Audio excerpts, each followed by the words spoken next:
This month, being a mental health awareness month, diagnosis and treatment vary in different ways. Mental illness has been a threat to humanity for years across the globe. Patients who have suffered from mental illness have always described the road as crazy, with stigmatization being one of the challenges that led them to sink further into the menace. Tonight, our special reports reporter, Dolly Murigi, brings us the story of two men who battled mental health challenges and how they overcame them.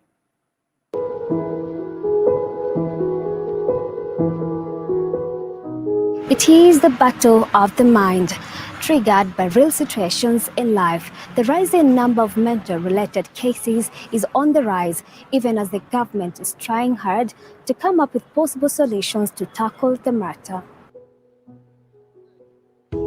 Kibra is located to the southwest of the city of Nairobi, maybe known as the second largest slum in Africa, where business goes on for 24 hours, but now it's a slum that is slowly proving to be home to many youth who are involved in organized crime. Meet Moses Mbeya, the vice chair of Akili Bomba in Kibra. He was born and raised here in this slum.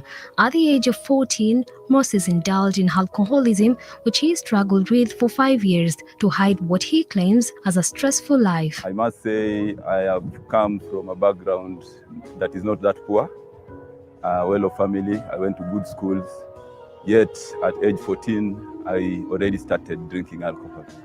All through up to campus, I finished campus, I got some jobs. They were all messed up because of alcohol drinking. So I have had a lot of challenges with alcohol drinking, but I came to Akili Bomba and found a support system that lacked for me a lot. An estimated population of 1 million suffers from inadequate housing, overcrowding, poor or non-existent sanitation, and grinding poverty in the slum. This, as Moses says, has been the greatest contributor to mental illness. I realized that what you need is a support system. For me, my mom was a good support system. She encouraged me to keep on struggling to stop drinking alcohol. And I found that to be very unique, in the sense that it helped me. In our society here in Kibra, you find that when someone is undergoing a lot of mental challenges, as a result of very stress, then they engage into alcoholism, then they go back to the community and say, we want to change, then the community struggles to accept him or her. Felix Kokonya, the founder and the chairperson of Akili Bomba, was born and raised too at Kibra slum. At a tender age, he was involved in a gang and later introduced to drugs and petty crime, which grew up into advanced crime. Nilikuwa mraibu wa bangi, nilikuwa mraibu wa miraa, nilikuwa mraibu wa pombe, nilikuwa mraibu wa heroin. Ikafika mahali mpaka nilikuwa najidunga kichuri kwa veins zangu. So for a period of 25 years, nilikuwa kwa addiction. Na ninaweza sema ya kwamba kile ambacho kilinifanya kuweza kuamua kuachana na miadarati ni ya kwamba niliona wenzangu ambao nilikuwa natumia nao wakiweza kuaga, wengine wakifungwa jela, wengine wako kamiti mpaka muda huu tunaongea na wewe. Even after being taken at the rehabilitation center 3 consecutive times, that was not a solution to him. Crime was part of him. Rehab haikunisaidia. Manake nikitoka rehab, nilikuwa narudi hapa nje na kutana the same faces zenye niliwacha hapa, the same people wenye tulikuwa tunakunywa nao pombe. So ilikuwa inani lead back to addiction.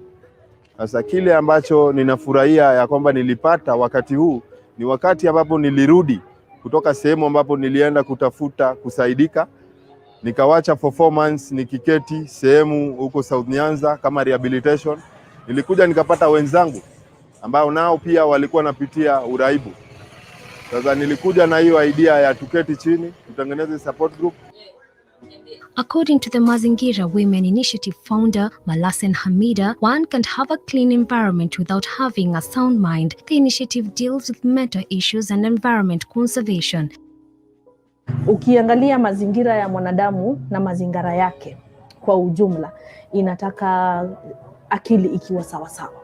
kwa sababu kama akili zetu haziko sawasawa, hatuna utulivu wa akili, tuko na msongamano wa mawazo, unapata mazingira yetu yanakuwa mabaya zaidi.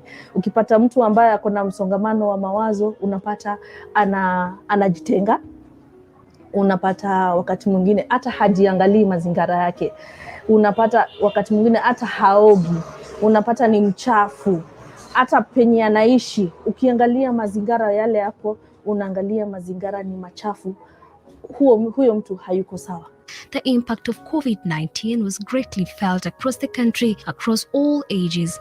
Rising cases of domestic violence, anger, frustration, teen pregnancies was not easy tasks to deal with. Mwanzo kazi imeharibika, mapato yamepungua na watu hawajazoeana. Wazazi, familia, mume na mke hawajazoeana kuangaliana kwa wakati mwingi. So unapata ile hasira inakuja, unapata kumekuwa na domestic violence nyingi sana wakati wa COVID. Tukiangalia kumekuwa na mambo kama unapata teenage pregnancies. Post-pandemic mental illnesses led to an increase in suicide cases as opposed to the previous times. COVID-19 was a stress factor that prolonged for long. We had a lot of people being laid off from their workplaces. We had people who, if you're earning 100,000, suddenly the company is not making as much money because of COVID, so you're told you're going to be paid 50,000. There was also the issue of domestic violence. We had to deal a lot with that. If you follow the statistics, the upsurge on domestic violence went up very high. And why did this happen? Because people are forced into close proximity. However, it's not easy for the psychologists either. At times, they need help too. Even we as psychologists do need help psychologically. We meet so many instances in our line of work where you feel that is weighing so heavily on my mind. Sometimes you feel like you can't sleep. Because one of the things that we do in psychological counseling is to empathize a lot with what is going on in the lives of our patients, which means that you see their worldview. So if someone comes to you and experiencing loss and grief, sometimes it could trigger a loss that you also encountered, and it sets you in a bad place mentally. So what do? We go for what we call peer supervision. According to Reverend Moses Boyd, unless a lot of information is given by the patient, it is a challenge for the one involved to heal, as it is a time process for recovery. The attitude towards recovery requires that the person is actually positive towards recovery. That's one. Number two, I will recommend that someone would also be able to visit a counselor and get the recommendations of the counselor as to how they can get recovery.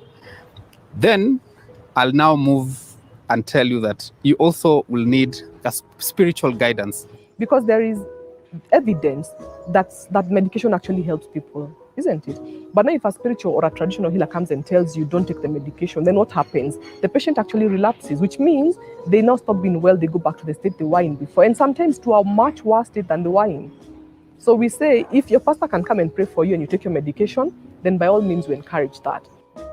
A message to mental health patients. I will encourage people undergoing a lot of mental health situations and families that have people undergoing the same to look at the person before he became an alcoholic or a drug addict or GBV person, whatever situation they are going through, to try and support them. That's why in Akili Bomba we try to sensitize the family. I'll suggest to anyone out there who's going through mental illness that they will be patient with themselves, they will be patient with the counselors, patient with the pastors, but as well, they should be able to give information completely without hiding so much, because I think if you need recovery, then you should be able to give information. Dolly Wirigi for Hope TV.